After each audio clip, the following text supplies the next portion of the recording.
এখন আমরা অ্যাপ্লিকেশনের HRM মডিউলটি দেখব। প্রথমে আমরা একটি ব্রাঞ্চ ক্রিয়েট করে নেব।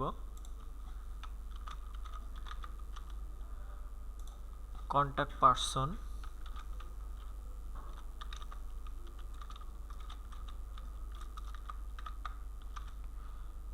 দেন অ্যাক্টিভ অর ডিঅ্যাক্টিভ।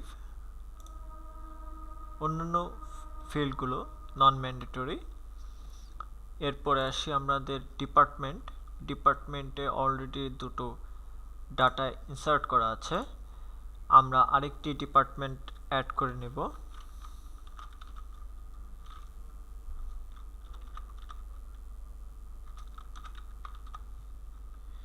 স্ট্যাটাস রাখবো অ্যাক্টিভ। চাইলে আমরা সাব ডিপার্টমেন্ট খুলে নিতে পারি।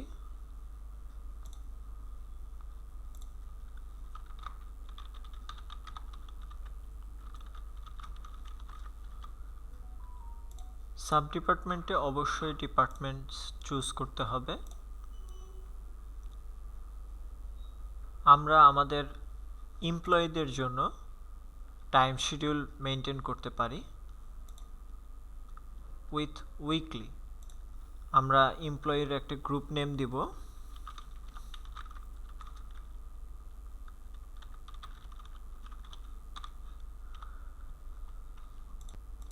টাইপ সিলেক্ট করে দেব rigid or flexible. Status select করে দেব active or inactive. OT status select করে দেব OT status on or of.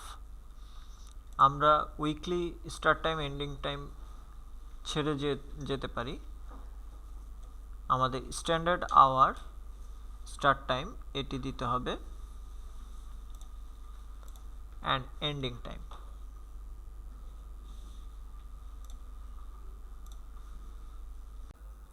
এবং সর্বশেষ সাবমিট। আমাদের একটি এমপ্লয়ি ক্রিয়েট হয়ে গিয়েছে। এই এমপ্লয়ির আমরা অ্যাটেন্ডেন্স দিতে পারি ম্যানুয়ালি।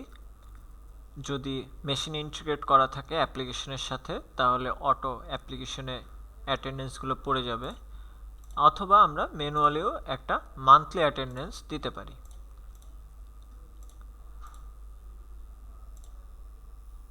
ইন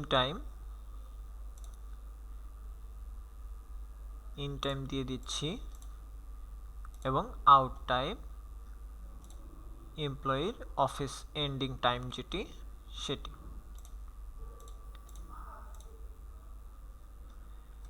এবং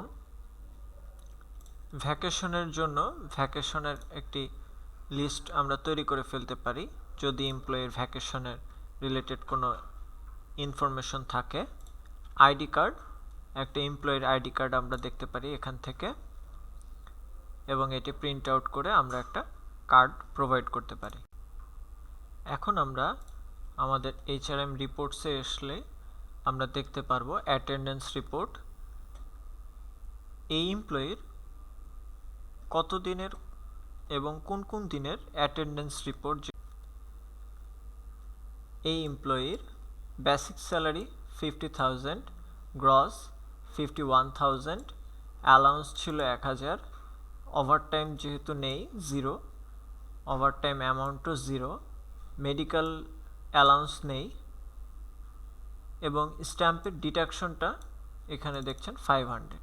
সো ইন টোটাল আমার স্যালারি আসবে 53,000 সামথিং।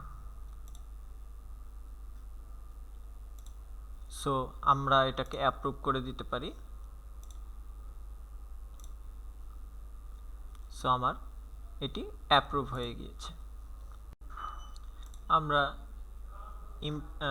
ফুল অ্যাপ্লিকেশনের অ্যাটেন্ডেন্স সামারি রিপোর্টটাও বের করে আনতে পারি। সো এই দিন আমার কতজন এমপ্লয়ি আমার প্রেজেন্ট আছে, কতজন অ্যাবসেন্ট আছে, কতজন লিভে আছে, এবং কতজন লেট কাউন্ট হয়েছে সেটিও আমরা দেখতে পারি।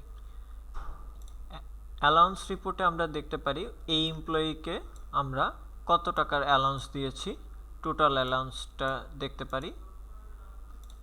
ডিডাকশনটাও সেম একইভাবে দেখতে পারি।